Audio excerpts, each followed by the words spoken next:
Welcome, I'm Darren, and I'll be your guide today as I rank the worst football card designs of 1995. 1995, we've got a lot more options than we've had in previous years, which only makes sense. And it makes this list a little tricky to narrow down because I had 35 different options to choose from.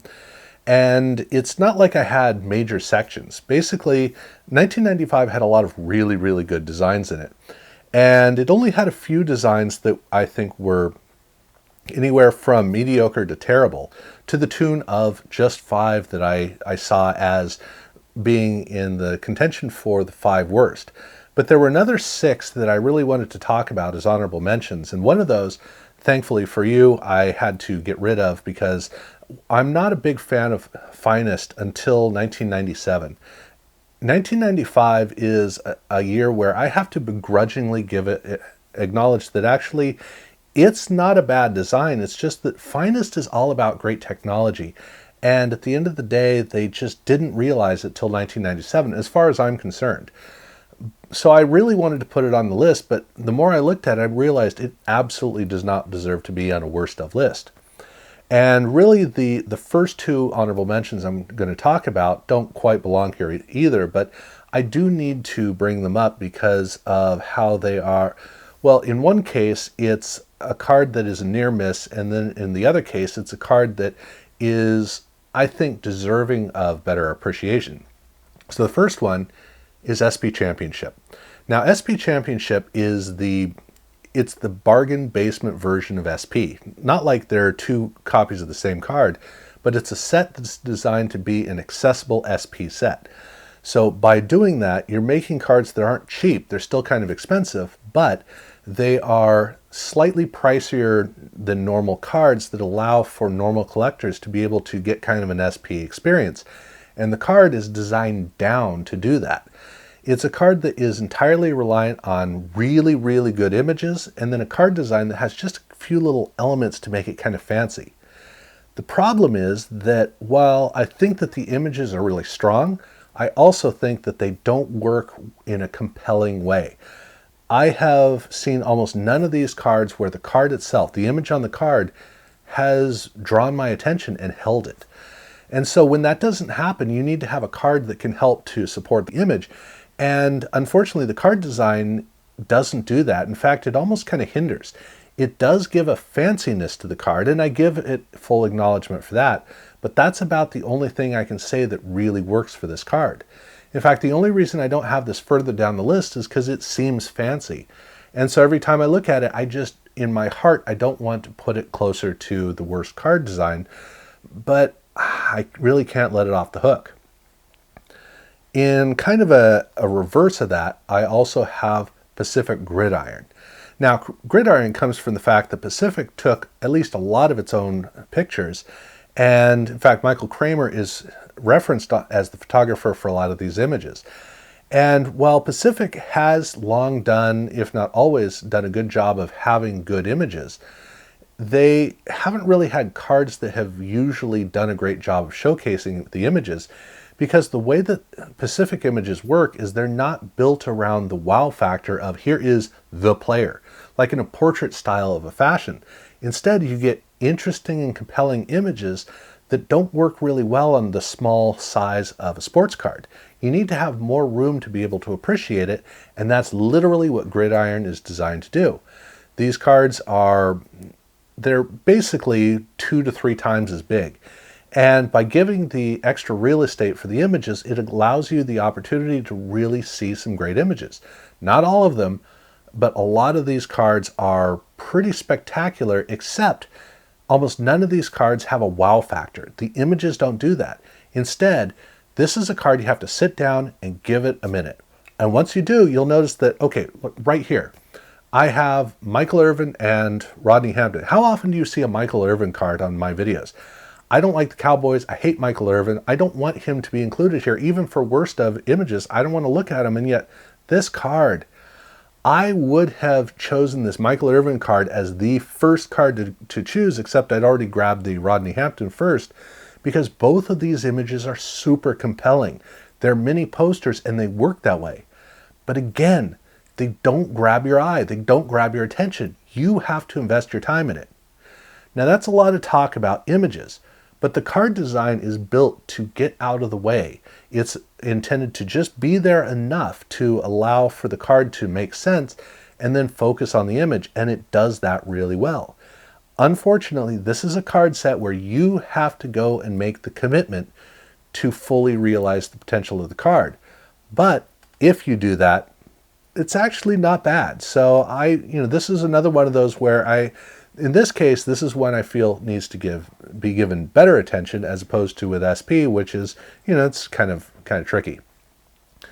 But there is a third of cards that are borderline deserving to be discussed, which is Collector's Choice. And this is another one I just couldn't leave off because technically 1995 Collector's Choice is better than 1994 Collector's Choice, in the same way that 1991 Pro Set is better than 1990 Pro Set. 90 Pro Set is a much stronger design. It's more distinct. 1991 is technically better, but it doesn't have the same resonance. And I feel something similar with the Collector's Choice cards, where when I look at the 95 design, I go, okay, actually, that's not a bad design. But it's white noise. It blends into the background. I forget about these cards. I would not be surprised if it was easier for me to remember the 94 design than the 95 design. That's the problem. And even for Collector's Choice, which is literally built to be the cheap cards, it's also intended to be a card set more for kids, and there's nothing to bring kids in. So this is a case where they would have to rethink things, which they would, thankfully, in 1996. But again, the cards aren't bad. They're actually pretty nice cards. They're pretty decent. But there's nothing memorable about them, so they just disappear. You're going to forget about them. Then we get to Playoff. And with Playoff, I've got two separate cards featured in two separate categories. The first of those, the better of the two, is Contenders. Now, Contenders in 1993, it was nicer than the 92 or the 93 Playoff proper design, but that's because the Playoff cards were all the way through 1994 just they weren't designed. It was just the Techchrome. But in 1994, Contenders started to look distinct and strong, and in 1995, I think we see all the pieces to show that Playoff was finally figuring out how to do this whole card design thing. Now, it's not a good design, but it's a workable design. It does a good job of taking the pieces that it has with the technology it's working with and presenting it in a good way. That combination is one where whenever I look at the card, I go, okay, but it's all about what would we see in 1996. That's really the whole key to this, and actually what we would see in 1996 is pretty awesome. But for 1995, Contenders, not so much. But it's a lot better than the Playoff Prime. Now, before I get to talking about Playoff Prime and Playoff Absolute were two sets that were released by Playoff, where Absolute was for hobbyists and Prime was affordable. That was the idea. And the Absolute cards are actually kind of nice. They're not great, but they finally did a good job of showcasing players in a way that the Techchrome technology, it works well, with a logo where this card is mainly on the front, actually a success. Prime is the cheap version, literally. I mean, it is a literal parallel of the set where the cards are more, they took tighter shots of the same images. On the back, they just absolutely butchered it. And so they're literally the same card, they're just zoomed in. And I do like the fact that by zooming it in, the player is more up front and more in command of the card. But at the same time, the card gets congested. It doesn't have the ability to breathe, and you don't feel the space and the action that you do with Absolute. So in the case of Prime, it just gets cluttered. And then you have that big dumb Prime logo on the card, which does not help things at all. In which case, this is a card where you're going, ooh, they were so close, but not quite. It's still better than 1994 and 93 and 92. That is true. But again, it's all about what was coming the next year. So not terrible, but still not great. But then we get to the list of the 5 worst designs. And at number 5, I have a card that I was absolutely surprised ended up here. Fleer. Fleer in 1995 was a train wreck, kind of like their inserts in 1994. The problem is they wanted to come up with a bunch of really trendy, quirky design ideas, and they had too many, so they designed a set where every single conference has its own design.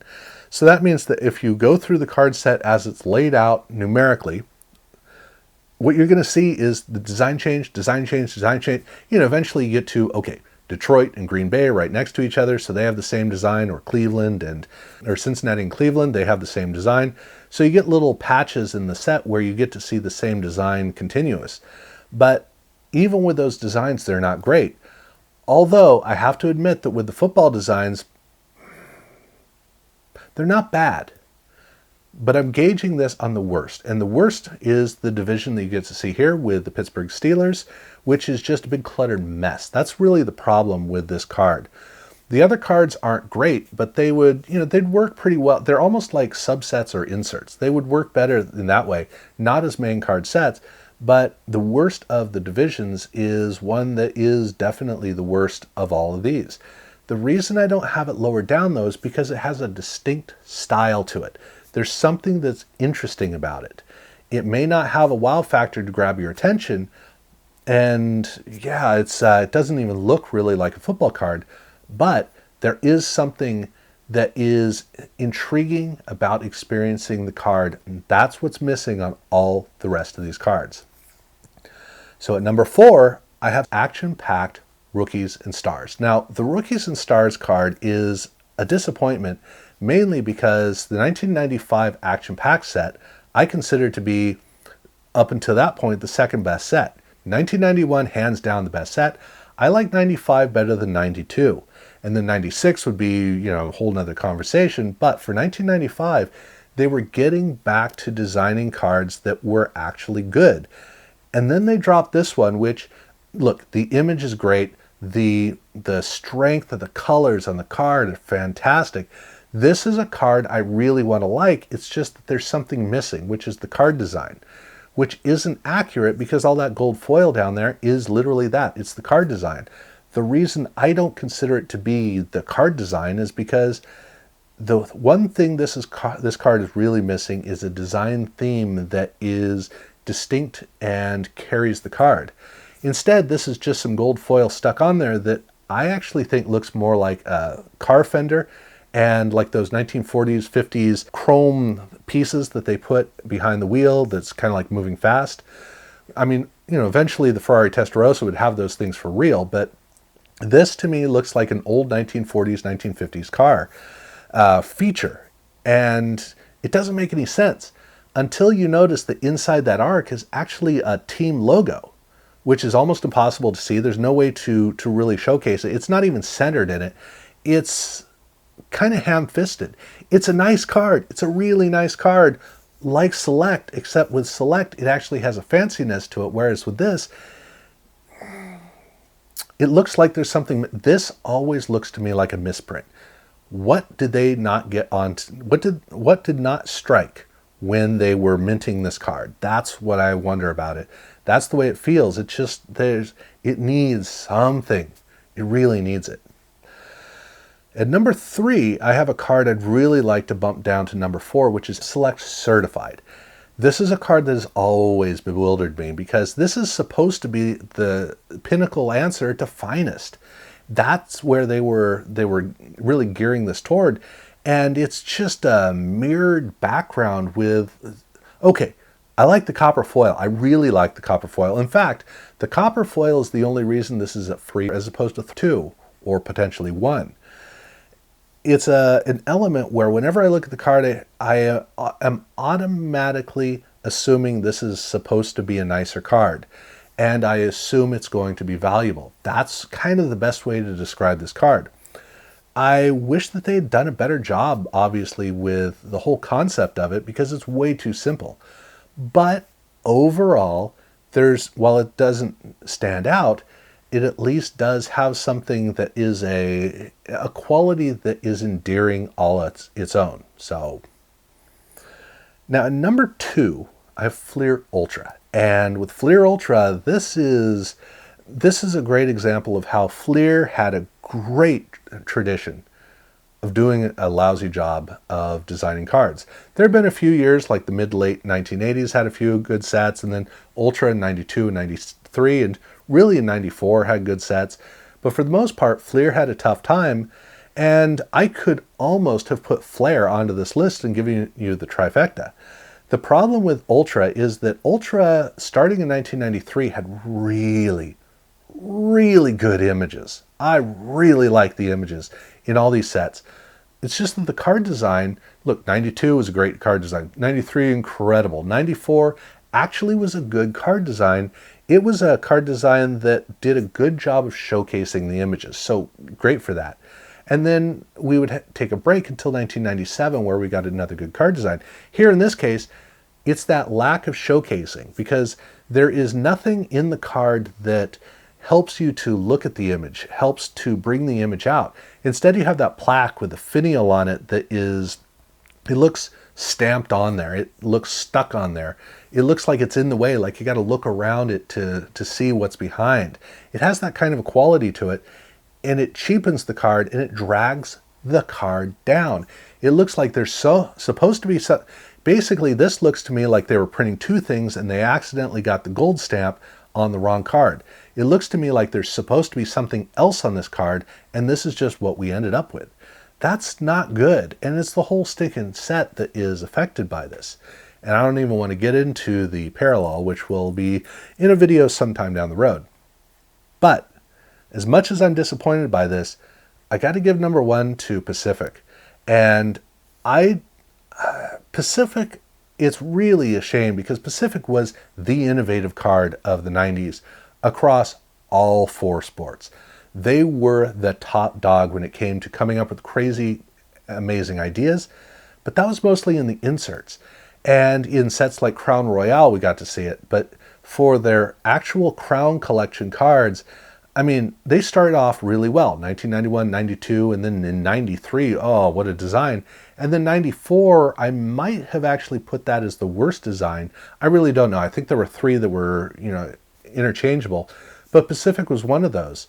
And in 1995, they improved it because they improved the images. That's the only strength these cards have. They have strong images. The problem is that the design feature on the card is this whole idea of a crown that's like unwrapped and it's run down the side of the card. And it's got all those sharp points at the top, and it has these bands that are supposed to look like there's stuff on the side of the crown. Now, the one thing I like about this card is the team colors that are embedded into the text on the side of the card. I love that. But otherwise, this looks to me like the card fell down and King Midas drove over it with his truck and laid out gold tire marks on the side of the card. That's what it looks like. It's really terrible. I don't know why they did this. And at the end of the day, while this is actually a stronger and more compelling card than some of the other ones that I've seen, the reason I put this at number one, and it's kind of tough to do that, is that at the end of the day, when you go through the set, that stinking stamp on the side keeps it's unavoidable. It's really unavoidable. I wish that they had done more with the team color, because had they done that, it would have completely changed. Even if they had like little studs in the crown of color from behind, that would have, because if they had taken the name out of the crown and then in the crown had those team color studs in there like jewels, then I think the card could have actually been pretty decent. In fact, even better, take the name, put it on the opposite side or at the bottom or the top, something like that. Then you'd have a decent card to work with, but they didn't. And so unfortunately, this is what we got with these cards. And on an individual basis, maybe. For a set, no.